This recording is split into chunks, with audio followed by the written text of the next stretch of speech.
Sandy, in its overview, was one of the largest disasters the American Red Cross had responded to. It was just complete devastation. I mean, when I was on Staten Island, we stayed on a military ship off the coast because there was nowhere we could stay on the island. It was so completely destroyed. The Red Cross rates their disasters on a scale from 1 to 5. Sandy, like Alabama and Katrina, was probably a 6 or a 7, which means it was above the normal scale that Red Cross uses. When we drove in, it looked like a disaster. All of their possessions from their homes were sitting by the curb. The whole operation, I think nobody understands, except the Red Cross maybe, what a difficult situation responding to an emergency can be. You have thousands of people called and being organized and working together on a moment's notice. It's almost impossible for things to work smoothly. And amazingly, out of all that chaos, it happens. Navigating through the area was a tremendous challenge. No lights, no traffic lights.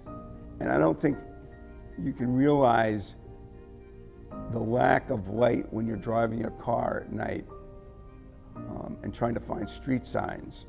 So we were handing out these meals, and there was a gentleman on the other side of the street. There were 2 lanes of traffic between us and him, and he was older. He kind of reminded me of my dad.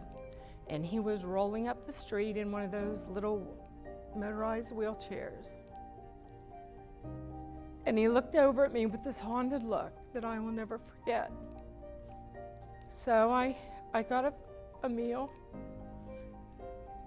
and 2 bottles of water, and I took him across the street to him. And he said, "Thank you, and God bless you." And as he rolled up the street, he started crying, and the tears were rolling down his face. It's amazing how quickly it all comes together. We got there on Sunday. The storm was Monday, Tuesday. By Wednesday, we were waiting for 10,000 meals to be delivered from New York City. Wednesday night, the Baptist Kitchen wasn't even there. By Thursday morning, they were cooking food for 10,000 people, 10,000 meals. It's amazing how this all works. We had, in a span of the 5 weeks I was there, I think a total of 16,000 individuals. And if it wasn't for the generosity of not just the American public, but our volunteers, we wouldn't come close to being able to accomplish what we do on an everyday basis. And for that, I'm eternally grateful for the American public and those who choose to leave their homes, leave their children, leave their families. Sheltering in Staten Island, I met a young gentleman, Mexican national, who had lost his job and his home due to flooding.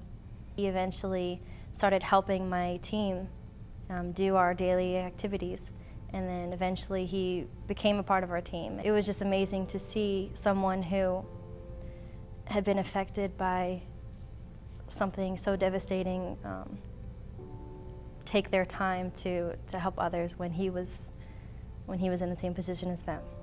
There was a knock on the door, and one of the residents came up and said, "Would you like some coffee?" And I was just amazed. I said, "Well, yeah."